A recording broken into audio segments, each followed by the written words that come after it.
I want to show you something that to me is quite bizarre. It's a tweet sent by the mayor of Miami, Florida, Francis Suarez, saying that he wants to take his next paycheck 100% in Bitcoin. But wait, scroll down and look at the replies, and there's this guy, Eric Adams, saying that he wants to take his next 3 paychecks in Bitcoin. Oh, and by the way, if you don't recognize this guy, it's because he was just elected as the mayor of New York City. The mayor of the people. These are major politicians here, and they are very publicly promoting cryptocurrencies. I feel like I can't go 10 minutes on the internet without running into some Bitcoin this, Ethereum that, or hearing about some young dude becoming really rich from some dog-related meme money. I'm sure you've noticed this too if you spend any time on the internet. Maybe you've been avoiding it, kind of like I have, because, I don't know, the vibes are just kind of off. Thank you, Michael. Well, the Doge father. That's weird. It's really weird. But there's no avoiding this. 2021 is the year that crypto went full-blown mainstream. Since then, we've seen the price of Bitcoin double. So as of right now, I've made an extra $204. El Salvador became the first country in the world on Tuesday to make Bitcoin legal tender. The whole thing is a joke. Even the Flintstones knew better than crypto. Are you making any sense of this? Dogecoin is the people's crypto. Just became a Dogecoin millionaire. Big story this morning, Staples Center getting a name change. Yeah, it is soon going to be known as Crypto.com Massive spike in cryptocurrency scams. Non-fungible tokens. They're taking over the art world. Your work sold for $69 million. So it's a hustle. This movement started as a small ideological project before eventually attracting hordes of scams and gamblers, and now it's been embraced by Wall Street and Silicon Valley. The question we all need to be asking is not how does the blockchain work and what's the technology that underpins all this. What you need to be asking is this takeover a good thing? Because that's a really complicated question. Hold on. Yes, it is a great thing. Okay. Actually, this is not good. This is very bad. It's bad? Wait, hold on a second. I don't do these types of videos where I do like this sort of like debate myself thing. That's not what I do. Why are we doing this? Well, you do now. Okay, I'll let you two work this out and debate the pros and cons of crypto, but I just want to say one last thing here, which is that this space is really hard to navigate for anyone looking for good information. Most of the commentary around crypto comes from people who have a direct financial stake in getting more people to buy their coin of choice. There's a lot of motivated reasoning that can happen when your money is on the line. So, with that, I'm just going to sit back and enjoy the show. Okay, let's start out with the most obvious just waste here, which is all of the wasted energy. Look at this chart. This chart is the amount of electricity it takes to run the Bitcoin network. Just Bitcoin, not any other cryptocurrency. Right now, it's almost on par with the electricity consumption of Argentina, a whole country. Why does it take so much energy to create internet money? Well, let's also be honest. Great question. It's because the security of Bitcoin and Ethereum depend on thousands of computers racing to randomly guess a 64-digit number first, day and night, forever. And when the price of like Bitcoin goes up, more computers jump on board, which is more electricity, which is more climate change. And they work so hard that they wear themselves out and just die after a few years, becoming a pile of useless e-waste. Tons of energy, tons of waste. Why are we doing this? Okay, hold on. You've been talking for long enough. Let me chime in here. Yes, these computers use a lot of electricity, but not all of that electricity is produced by burning fossil fuels. You'll notice that more and more our electricity is clean. It comes from like solar panels and wind turbines. There's even this recent survey where they went around and asked, where do you get your electricity from? And for the crypto miners that responded, 40% of their energy comes from renewables. Crypto mining is also well suited for grabbing energy that might otherwise be wasted. There's this one oil facility in Utah where they have to burn a bunch of natural gas because it's like a byproduct from their oil extraction. So instead of just burning this into the atmosphere, they put a crypto mine in a shipping container to use that natural gas as electricity to run their computers. Stuff like this is brilliant, and it's happening all over the place. There's also wind energy from these big wind turbines. Oftentimes the wind is blowing and making electricity at times when humans don't really need it, like in the middle of the night. So these crypto computers that are mining cryptocurrency never need to sleep, and so they can ramp up in the night and use this electricity that would have otherwise just gone to waste.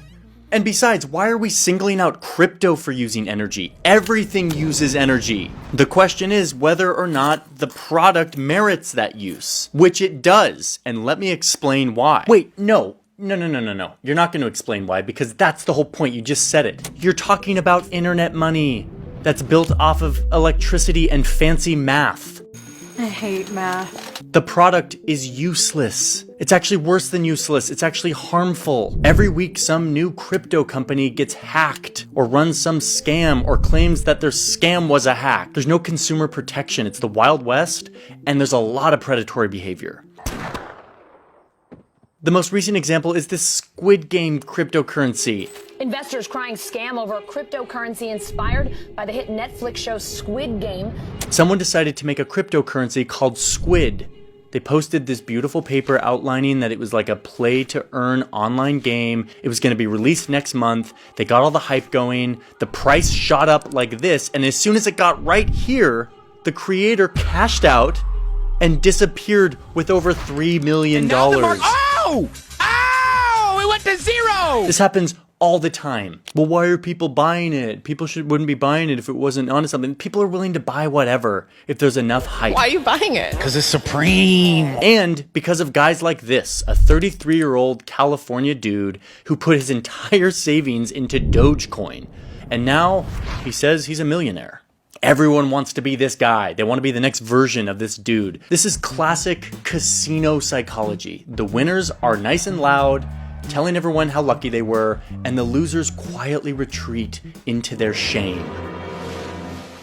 It all creates this false impression that everyone is getting hilariously rich and you're not, which happens to literally be the name of this New York Times headline, which is not very helpful for quelling the FOMO among people who might invest their precious money into fake internet money. The fact is, there's nothing backing this. This is all human psychology, which I get it. A lot of financial systems are human psychology. But when you invest in a home or a business stock, you're betting on something that has a track record of being useful to people. With crypto, you're investing in a belief that a bigger group of followers is coming behind you, and that each of those people will be betting on the same belief. It's not even a scheme per se, it's...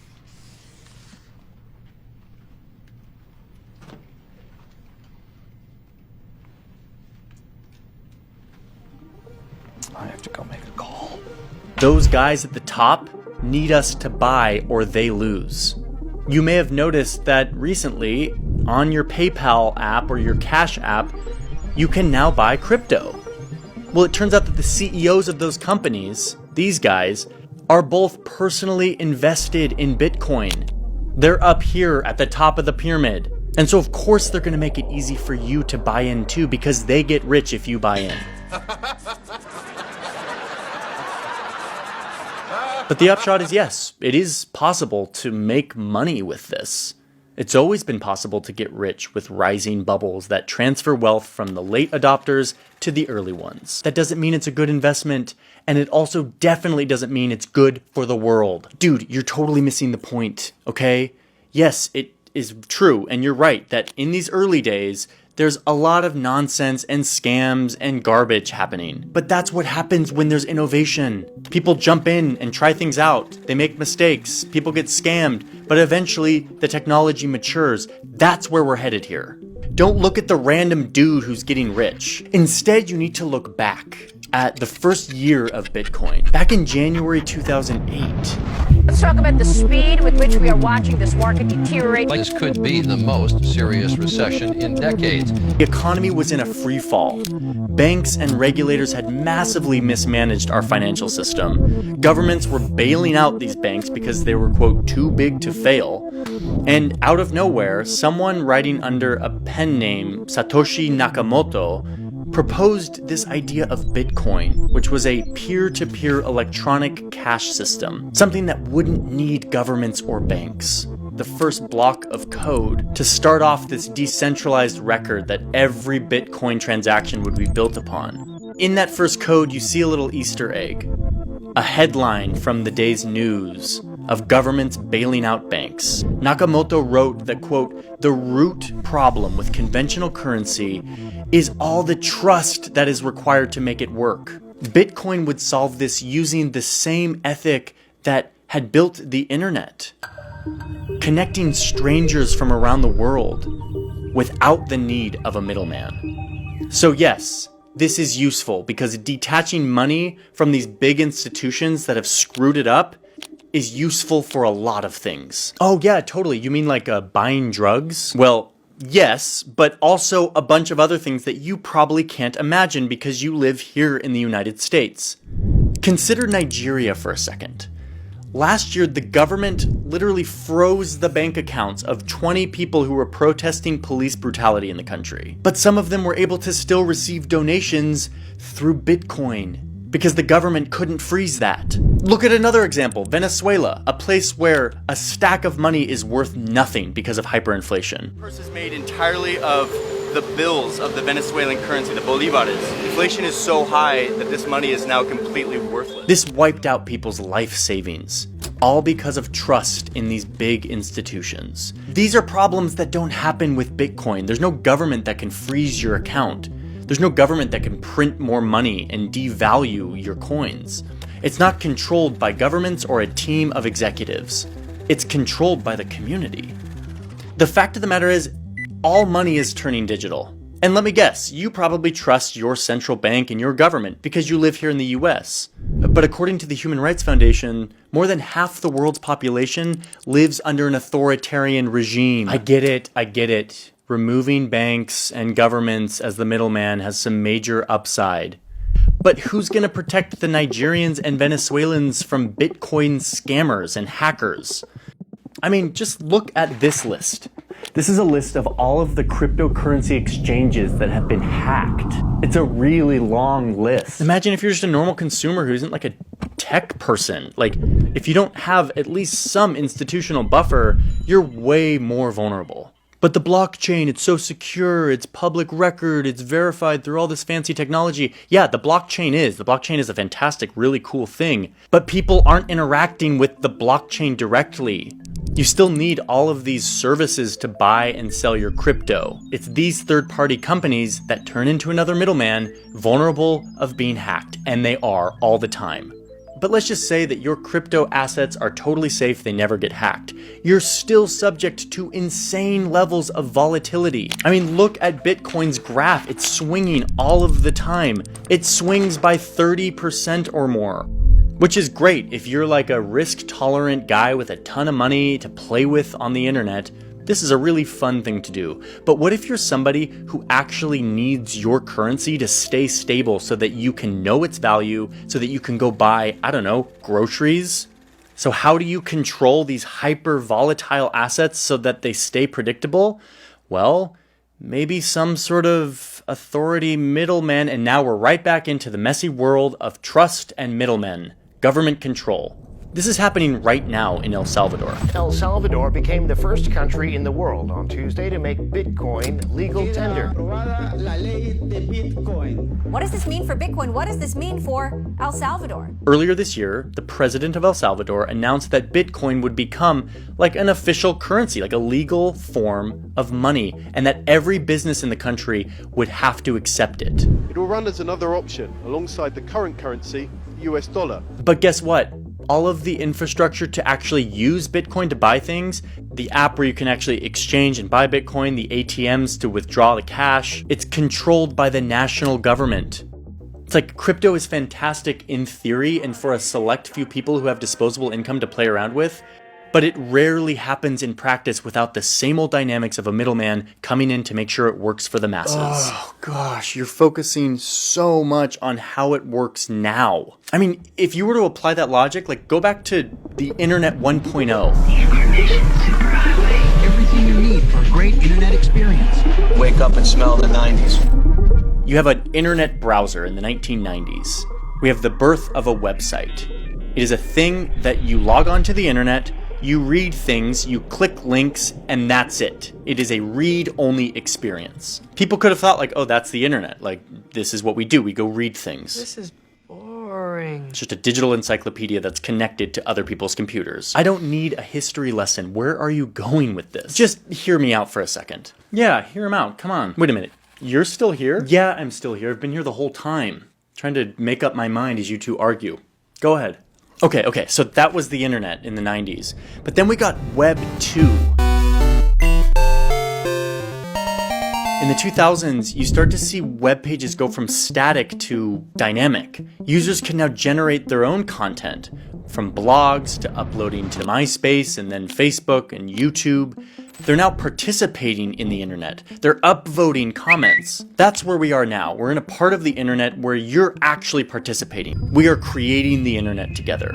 But in doing so, we created these centralized digital kingdoms owned by giant tech companies who, in exchange for us being able to participate in this cool new internet, they take our data. They show us ads and they make billions and billions and billions of dollars. Sometimes they share a little bit of those billions of dollars with the creators, but most of us are doing free work for these big tech companies so that we can participate and make content for their interactive web pages. There's a better way, Web 3. This is what we're moving into. It'll allow us to move money, make purchases, connect with people without the permission of Mark Zuckerberg or JP Morgan or the government of the United States.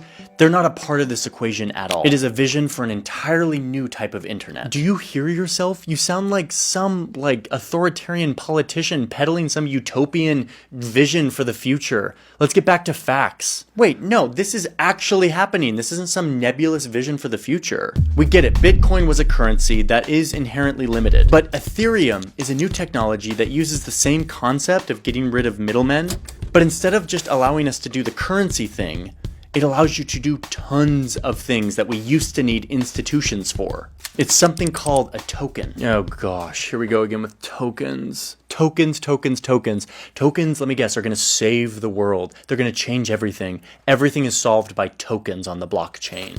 All I see tokens being used for is selling digital art for millions of dollars to speculators who want attention on the internet. Yes, making digital things scarce on the internet is one of the first major applications for this. But this is just the beginning. You gotta think ahead, man. Think about it. Borrowing money, signing contracts, investing. There's so many things that we do where there are huge middlemen in the center who are making tons of money off of ensuring that the transaction goes properly. I'll take that back! I mean, just imagine an internet that is owned and governed by the users. Instead of logging on to each of these platforms with your separate username and giving over all of your data, you log on to one unique wallet that holds all of your personal information, all of your crypto assets that are protected by this very sophisticated cryptography. Your data isn't owned and stored by these giant tech companies, but instead it is stored on encrypted ledgers, and you get to decide who you share it with and how to value it. I'm telling you, I know it's really early, and all you're seeing is like millions of dollar cat gifts, but what this is doing is fueling a creative boom among really bright developers, which in 10 years from now will have totally transformed the internet. I hear you painting this picture of some internet utopia where everyone has a voice. I would love a world where users actually have ownership over what happens online and they can share decision-making and revenue.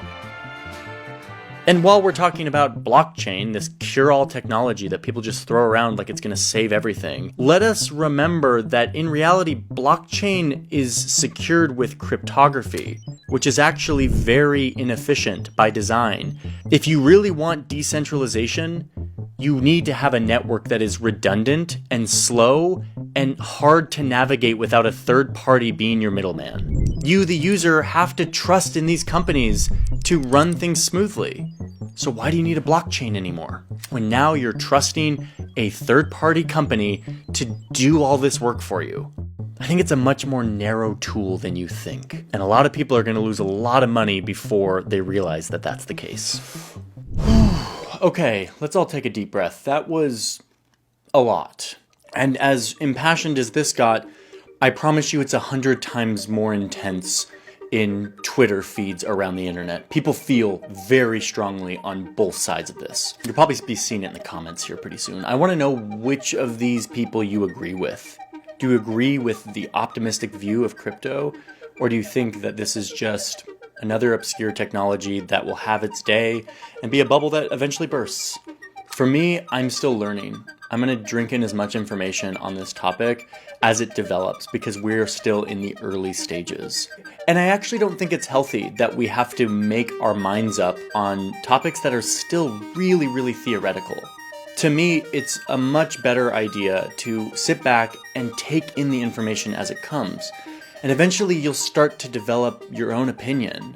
You should be compelled to do so by the evidence, by the data that speaks to you, not by angry bullies in Twitter feeds. So, keep your mind open, but not so open that your brain falls out. Be careful out there.